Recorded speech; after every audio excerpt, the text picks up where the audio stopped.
Please be seated. I am going to call this Congressional Committee to order.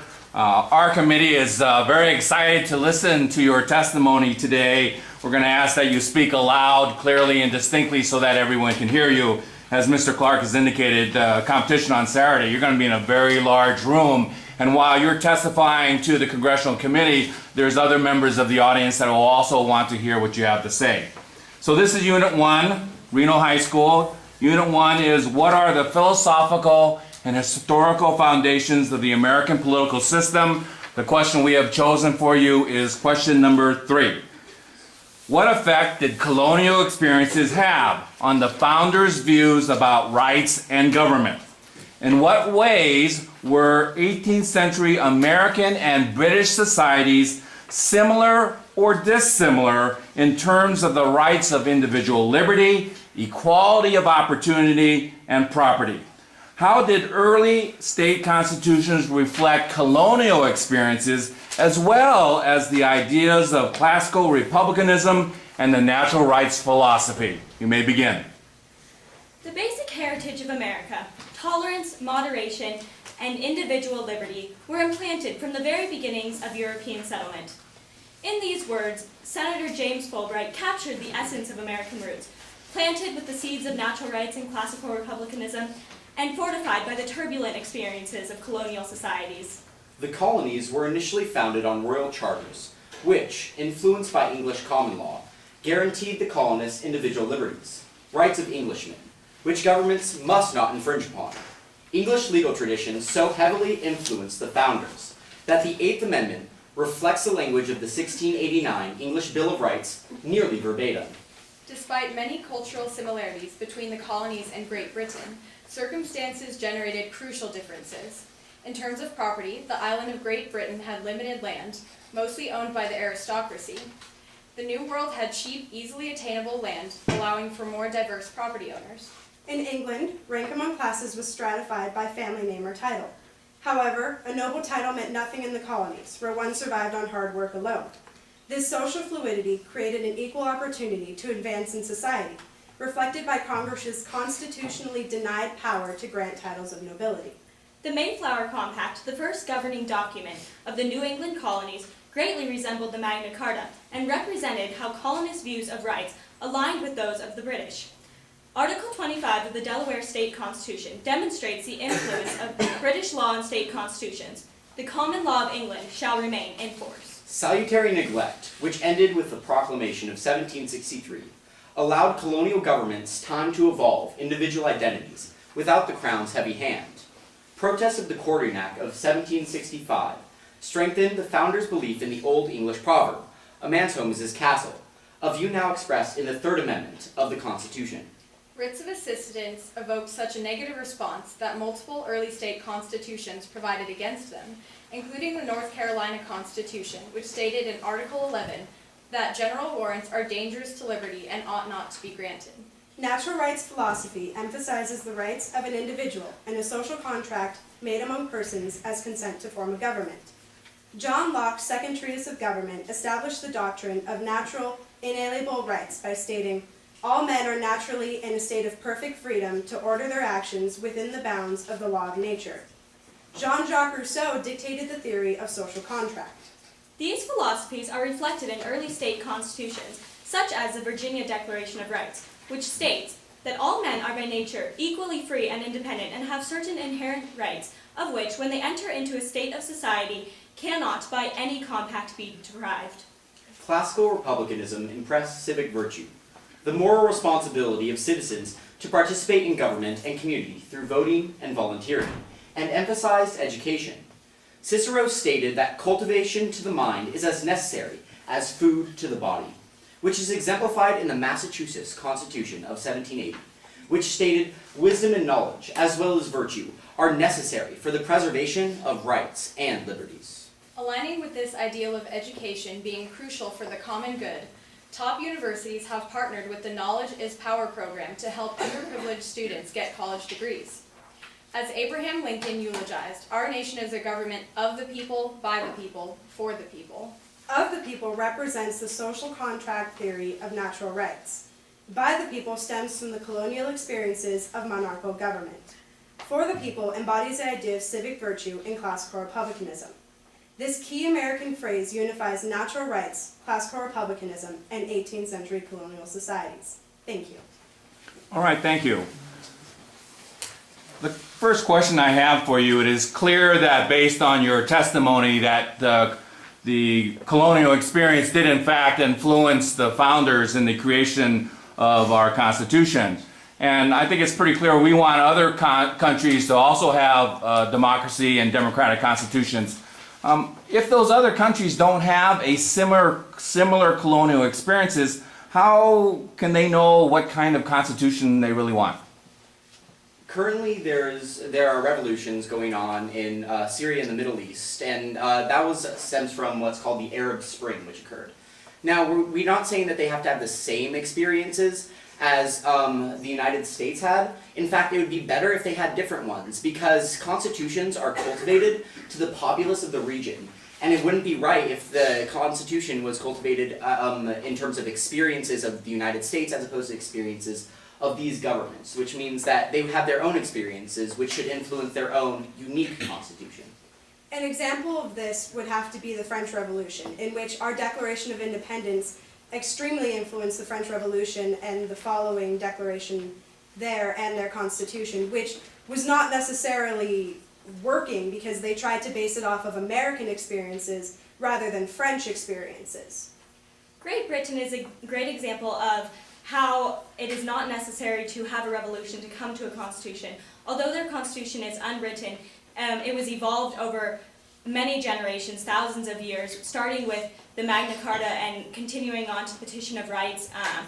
And this is a great example that constitutions can be formed through over time without the necessity of revolution. Right now in Egypt, Mohammed Morsi, some people are calling him a pharaoh because he's taken so much power, and indeed the people are protesting because of this. So we can see that every country, when it forms its own constitution, it's formed in an individually unique context, and therefore other countries cannot mimic ours. What were some of the problems faced by newly independent states?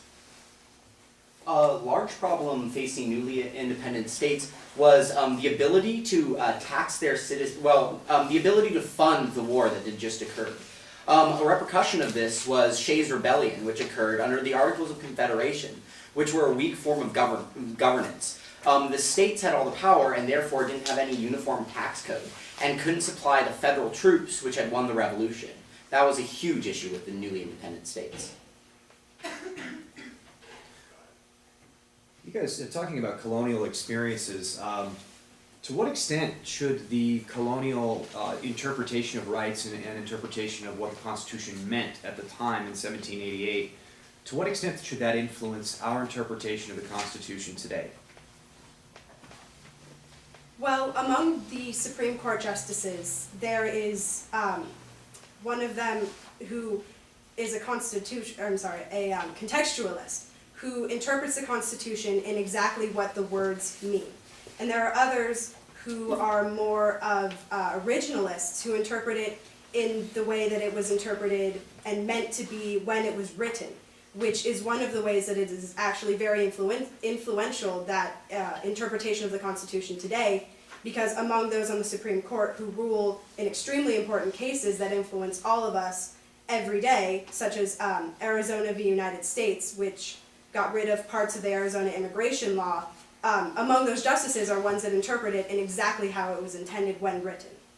The interpretation of the Constitution today will differ drastically from when it was created because there have been so many amendments added, particularly the 13th, 14th, and 15th, that have completely changed how the Constitution is, especially the 14th Amendment. So that's reflects in the judicial hearings.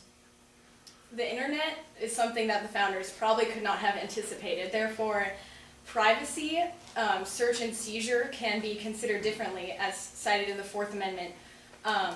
And things such as gun rights. Oklahoma just passed a law that allows people to carry it on person in the open. So Second Amendment rights will always be changing, and internet will be something that will have to evolve with time. I'm going to go back to individual states' problems a little bit. Mr. Johnson, you gave one example, but if the individual states, one of their large intents was to give their individual citizens more power than they might have otherwise had in the old country, what unexpected problems resulted from this newfound power? In cases of voting, many times only white property owners were eligible to vote, and in other places, women were allowed to vote. So they definitely encountered problems with that, deciding state to state who should vote and why, and suffrage should be allowed for everybody or not. One of the other issues, not necessarily with people being in power, but was with money and coining money. One state would have one currency that was worth something, and another state would have another currency worth another thing. So interstate trade was extremely difficult, far more difficult than it was necessary in a confederation, which was what was formed after the Revolution. And another problem with giving the people in the states a large amount of power is that it led to problems actually ratifying the Constitution, because you had these huge debates that would turn into the Federalist and Anti-Federalist debates, advocates of states' rights versus federal rights. And so leading up to the Constitutional Convention, there were these huge diametrically opposed like schools of thought as a direct result of giving the states a lot of power. Good job.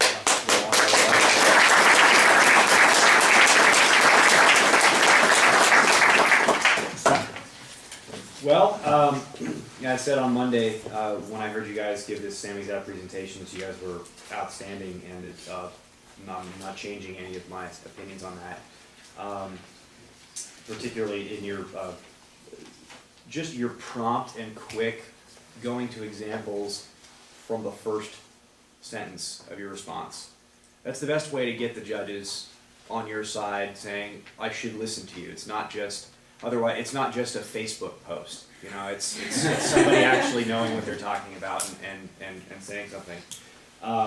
We can talk a little bit more about the content later, but one thing though is that you guys know that you're good and that you know that you've done well, and I could see that in a little bit of tension in the way that you presented. You guys weren't as relaxed as, I still think you did a little bit better on Monday than you did tonight, but that has nothing to do with your content. It has everything to do with the fact that on Monday night you guys were in your street clothes and you were relaxed and you're like, I don't care, it's just Mr. Daniel and Unit 4 judging as opposed to us and your parents here. So come in here and pretend that you're not at competition. Pretend that you're not wearing either a pantsuit or a suit and tie. Just come in and relax and do what you do in the classroom. So.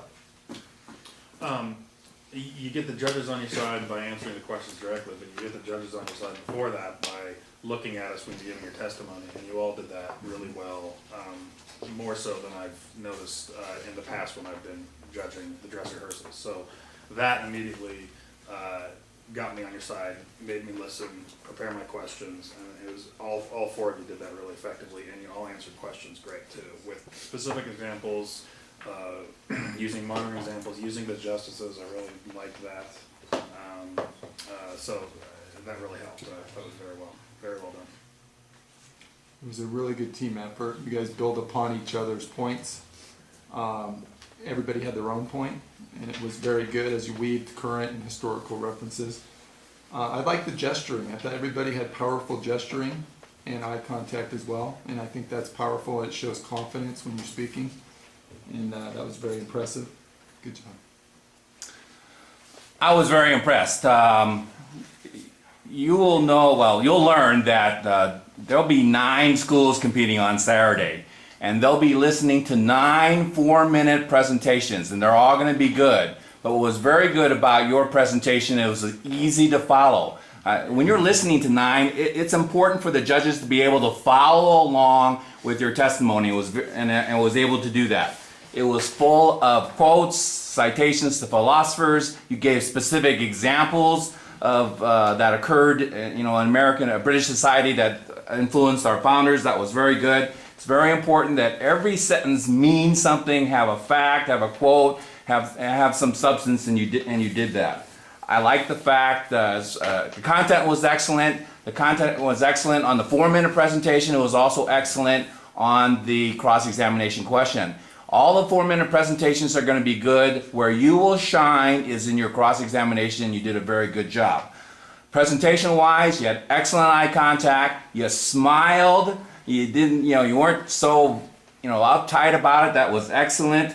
The only feedback for improvement that I would give is that I thought your answers to the cross-examination were just a little bit long, because the more cross-examination questions you're able to answer, the more knowledge you're going to be able to impart to the judges. And while you all had great information, it was just a little long. It's not necessary that all 4 of you answer the cross-examination question, as long as you add something new and different, but be a little more concise and direct in your answers, and then perhaps with 4 judges you would have been able to answer 6 questions rather than 4 questions, and showed even more knowledge. But I was very impressed. I expect that from this guy. Since I've been working with him for 6 years, you deserve applause. Good job.